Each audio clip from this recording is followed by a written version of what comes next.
শুভ দুপুর প্রিয় বন্ধুরা। আজ কিন্তু হচ্ছে তোমার সোমবার, আর এখন বাজে হচ্ছে বেলা 12টা। আর এখন থেকেই ব্লগটা স্টার্ট করছি। ছেলে বেরিয়ে গেছে স্কুলে, আর ঘরে কিন্তু আমাদের কাজ হচ্ছে। তোমাদের তো এর আগে ব্লগে বললাম যে ঘরে কিছু কাজ হচ্ছে।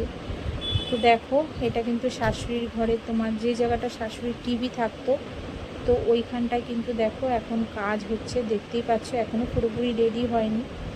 তো এদিকে দেখো আমার যেখানটায় রান্নার মানে সমস্ত বাসনপত্র থাকতো, সেখানেও দেখো একটা ক্যাবিনেট তৈরি হয়েছে, তো সেটাও আনা হয়ে গেছে। আর আমার ঘরের সামনে যেখানটা তোমার টেবিলটা থাকতো, টেবিলের উপরে খাওয়া দাওয়া রাখতাম, তো সেখানেও একটা ক্যাবিনেট হচ্ছে। তারপরে তোমার জুতো টুতো রাখার জন্য একটা ক্যাবিনেট তৈরি করা হয়েছে। তো এরকম কিন্তু অনেক কাজই এখন ঘরে তোমার হচ্ছে। গ্যাসের যে জায়গাটা আমাদের রয়েছে, সেখানটাও কিন্তু একটু ভেঙে ঠেঙে একটু পরিষ্কার করতে হবে। তো এগুলি পুরো এখন পরিষ্কার করব, তারপরে কিন্তু তোমার রং ঠঙও বাকি আছে। আর এদিকে দেখো, ঘরের কাজের সঙ্গে সঙ্গে কিন্তু এদিকে তোমার রান্নাটাও কিন্তু হচ্ছে। যখন যেরকম পাচ্ছি সেরকমভাবেই করে নিচ্ছি।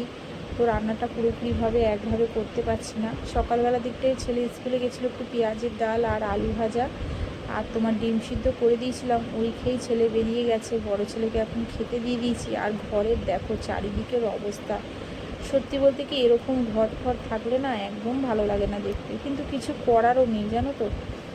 ঘরটা তো তোমার এমনি তো ঠিকই আছে, কিন্তু কিছু কিছু জায়গার অবস্থা প্রচুর খারাপ হয়ে গেছিলো। আর দেখো ব্যালকনিটার অবস্থা, তো সব কিছু কিন্তু এনে দেখো ব্যালকনিতে রাখা হয়েছে। আমার ঘরে এখনও কাজ শুরু হয়নি। শাশুড়ি ঘরটা আর ডাইনিংটার কিছু কাজ হয়ে তারপরে কিন্তু আমার ঘরেও কিছু কাজ বাকি আছে।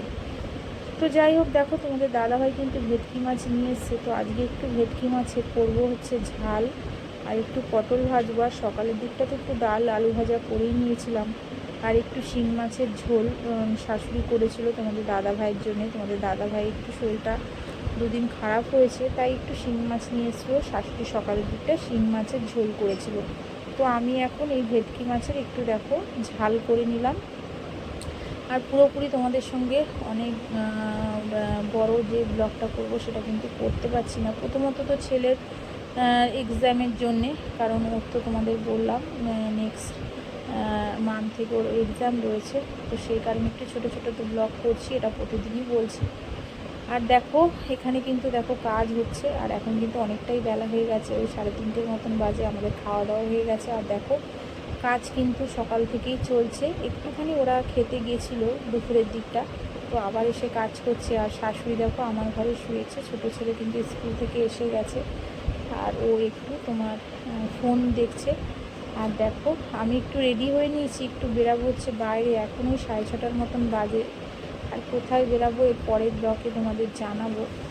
আর দেখো ক্যাবিনেটটা কিন্তু মোটামুটি রেডি হয়ে গেছে। এটা আমার ঘরের সামনে যেখানটা তোমার টেবিলটা থাকতো, সেখানটায় কিন্তু এই ক্যাবিনেটটা তৈরি হয়েছে। বেশ বড় হয়েছে, অনেক জিনিসপত্র রাখতে পারবো। আর সত্যি বলতে ঘরগুলি তো ছোটো, তোমরা তো দেখেছো। শাশুড়ি ঘরটা একটু বড়, কিন্তু আমার ঘরটা অনেকটা ছোট। তো সেই পরিমাণে জিনিসপত্র রাখতেও প্রচুর অসুবিধা হচ্ছিলো। তো সেই কারণেই এই সমস্ত ব্যবস্থা করা হয়েছে।